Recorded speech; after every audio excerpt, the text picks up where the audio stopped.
have it. We have 133 days away from November 4th, Election Day. And on Friday, Senator Barack Obama personally apologized to the two Muslim women who were moved out of camera view at one of his rallies. Fox News has confirmed that not only did Muslim Congressman Keith Ellison orchestrate the apology, but he scolded Barack Obama over the incident. Ellison confronted Obama at a Congressional Black Caucus meeting, and according to multiple sources, the exchange became so heated that the CBC chairwoman had to intervene. Joining us now, former White House Chief of Staff, friend of the program, Andy Card. Andy, how are you? Terrific, Sean. Good to be with you and Alan. Well, we appreciate it. Watch out for him, though. Thanks for the warning. In fairness to our audience, how common is it that the campaigns get involved in other words, like right behind me, you see the H&C over, no, that shoulder. Okay, there we go. It's opposite on TV. How often is it that you try and orchestrate what the TV audience will see behind a candidate? Oh, it's pretty common. But having said that, I don't think it's appropriate to be too contrived. And my feeling is that maybe the Obama campaign is getting a little bit too contrived lately. And I think they've just got to let Barack Obama be Barack Obama. You see, I actually agree with that. And there's all the evidence that is not the case. Back in April, for example, to take away the woman with headscarves in this case, back in April, Jake Tapper reported that there were reports to say, well, we need more white people up here on ABC News.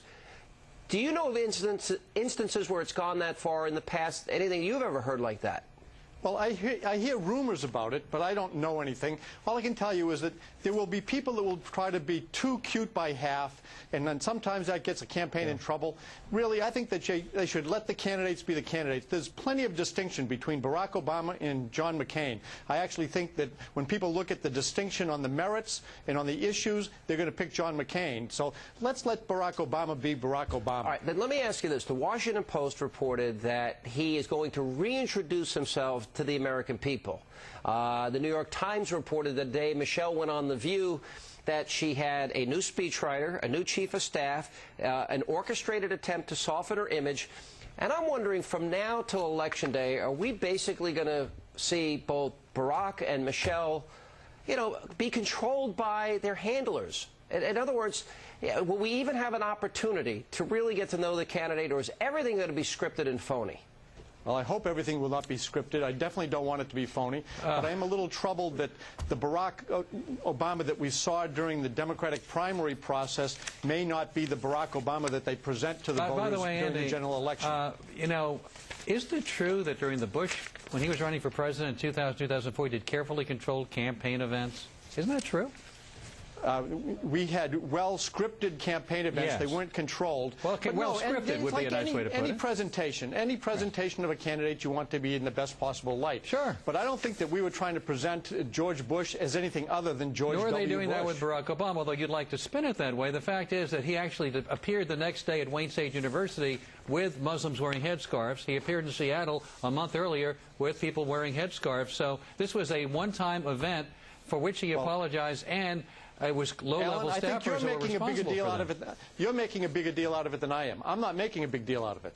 I'm just telling you that it appears that this was a little too cute by half, and one member of Congress who had particular concerns was upset about it. Well, he went and he apologized to people. Wasn't that an honorable thing to do, to call the women involved and apologize? I actually think Senator Obama handled it in the right way, and I was glad that he called the two people that evidently had been asked to move away from the camera shot. But my point is, why should we be shocked to hear that somebody who's running now in a general election has a different, obviously a potential first lady gets a staff. There are different people around the candidate when there's a general campaign is run different than a primary campaign. Barack Obama now has to be introduced to a broader electorate than he was as a primary candidate. Why should we be surprised by any of this? I don't think anybody is surprised. We may be disappointed, but we're not surprised. Disappointed at what?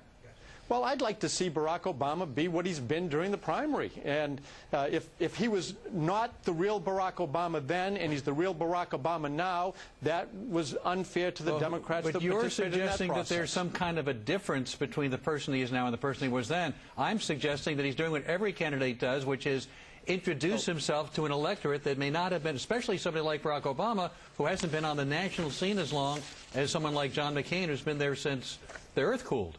Some of his rhetoric has changed, and some The of his earth policy cooled? positions have changed. You want to apologize now? But- It was a little joke, no, Mr. Hannity. I think you should example, apologize. I have no apology here. All right, go ahead, Andy.